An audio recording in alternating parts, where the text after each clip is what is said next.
垮掉全球的供应链最大的原因，当然一个是围堵中国，一个是希望整个所有的外包产业尽量的回到美国的本土。不过看起来受益最大的，第一个是印度，第二个是越南。越南呢，最近所公布的 GDP 7季的成长率高达13%，而印度是7%。而越南会13%，还是因为它去年因为有疫情的关系，所以它可能加起来的数字不是像你所看到那么亮眼。但整体来讲，这两个是整个美国围堵中国、围堵全球供应链，然后反对全球化，要求制造业回到美国。后来到了拜登时期，进行了一个修正，叫做有案外包之后，最大的一个受益者。而美国制造业到底复兴了没有？是不是完全没有复兴？如果完全没有的话，川普主义不会受欢迎。目前为止，它有复兴的现象，但可不可以持续？尤其像 Intel， 经过10年之后，它能不能够做到晶圆代工，这都是问题。让我们做出以下的分析报道。Days to weeks. That's how long it could take to free the container ship currently blocking the Suez Canal. A massive cargo ship spending a third day stuck in Egypt's Suez Canal. A major development overnight with cautious optimism. We're told this morning that engineers have successfully started to refloat that ship. 在苏伊士运河卡船事件 Give me my PlayStation. Am I wrong for wanting this, bro? I mean, everything just sucks lately. Take my money. Take my money. I don't want it. Give me my shoe. 和全球晶片荒、供应链断裂。Skilled craftsmen and tradespeople and factory workers have seen the jobs they loved shipped thousands and thousands of miles away. The blue-collar workers that were told by our previous president all of their jobs were gone and they could not get manufacturing jobs back. We're sorry, they're gone forever. 以及产业出走、中产阶级梦碎、民粹政客崛起，这些看似独立、彼此之间无关联的全球大事件、大现象和大潮流之间，有没有一条共同的线索，可以将这些事情都在一起理出头绪？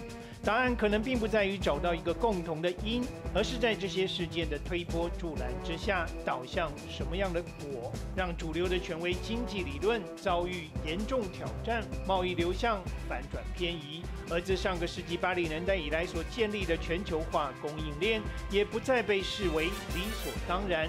过去尊奉的高效、低成本商业逻辑，逐渐被韧性和分散风险等关键字所取代。一点一点慢慢渗入美国各大企业董事会里和头家老板的治理思维当中。It's something that's in our DNA, something about our culture, and it's a part of purpose and community, as well as we think it makes us better shoemakers. And so certainly there is a labor cost difference between the wages here in the U.S. or anything that's overseas, and you need to try to make up for that in terms of innovation and speed to market. And we've all seen what's happened to the global supply chain over the past couple of years and the impact of cost and also just getting materials from overseas to here. This is really about the American middle class. We need to have this kind of work here. We recognize that potential tariff increases could impact our business, the lead times, and then we obviously, once the COVID, distribution challenges hit, we recognize that this was a no-brainer. In 1990, 80% of semiconductors were built in US and Europe. Today, 80% is in Asia, with only 12% in the US and half of that being Intel. Asian countries moved aggressively to attract this industry with strong incentive policies. Assuming we receive support from the CHIPS Act, the total investment from the site could grow to as much as $100 billion over the next decade. We've also thrown our factory doors open wide to provide capacity for U.S. and global foundry companies. We seek to rebuild the entire supply chain on U.S. soil.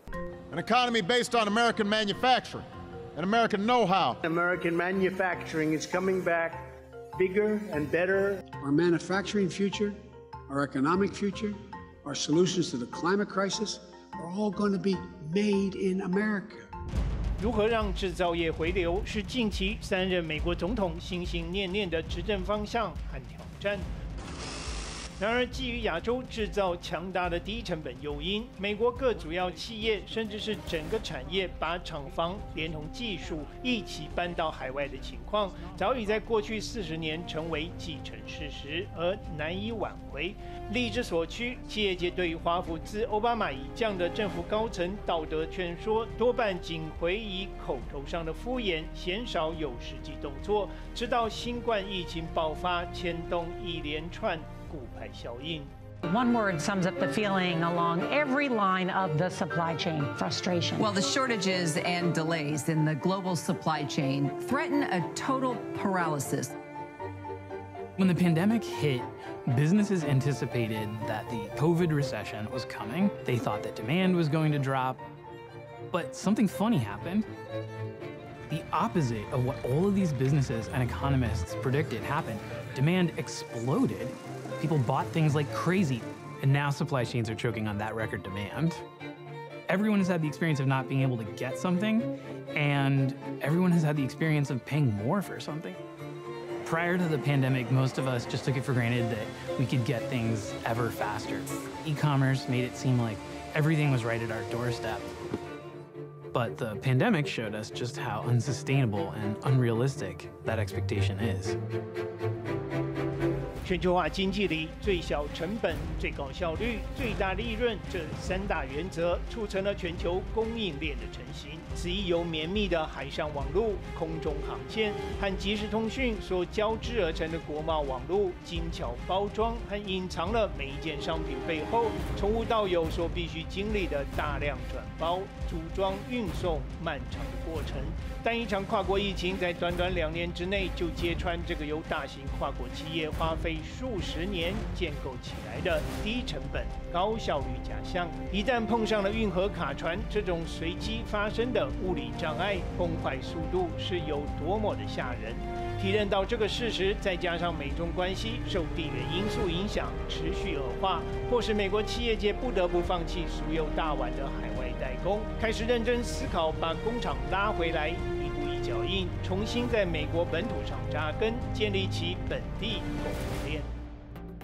Welcome to Intel Team Ohio. We're so excited to be part of the Silicon Heartland.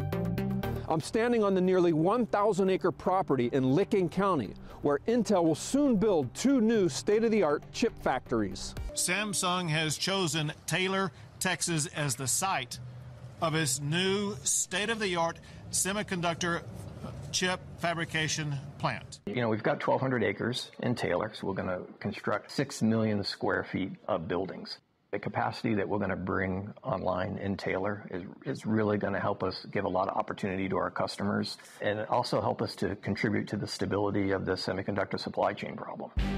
以英特尔为首，全球晶片大厂这几年在华府晶片产业补助方案的激励之下，先后宣布辟建新厂或是落地美国，像是台积电在亚利桑那州、三星在德州，还有英特尔在俄亥俄州都将打造大型晶圆厂，协助解决晶片供应断裂的问题，避免类似2021年的全球晶片荒再度发生。这一股成型中的美国制造业复兴风潮，除了科技业和电动车这类指标性明星产业之外，更特别，或许也更值得关注的是，有许多中小型美国企业，包括生技、制药和食品饮料，甚至是独立单车品牌，也在政策的诱因和大环境转变现实考量之下，成群返回美国国内征才设厂。Some policymakers might really believe that people don't want to do this work in this country, but I think that they're wrong. I think that if they came to a city like Detroit, they would find that this is work that people really do want. But what is happening in part is that as we understand the structural changes that are needed in the future, not only because of COVID, but also because of climate, the fact that we'll be moving to electric vehicles, the fact that we'll be moving to 5G, the fact that we'll be moving to renewable energy, there, what's happening is not exactly deglobalization, but industrial policy in the US, in Europe, and in Asia saying, we want a piece of that future, so we're going to protect our electric vehicle sector. We're going to produce the wind turbines or the photovoltaics. We want a battery supply chain. So part of what is happening is a kind of manufacturing nationalism. Okay, here we go. Yeah. Bravo. Well, the good news about the way that we have structured the policy incentives is that they provide long-term certainty that actually pulls forward private investment. So certainly it will take some time to build fully out a fab to full operating capacity. The kind of forward investment will start immediately. We've seen that in a number of company announcements. We see that in other sectors like electric vehicle charging infrastructure, manufacturing that's happening here in the United States because of requirements that those are made here in the United States. That happens immediately, even as public funding is going out across time, because now companies finally have the certainty to know the United States is in this. 2022年8月一份调查发现，在117家大型美企当中，目前仍有近80%的企业高度仰赖中国代工。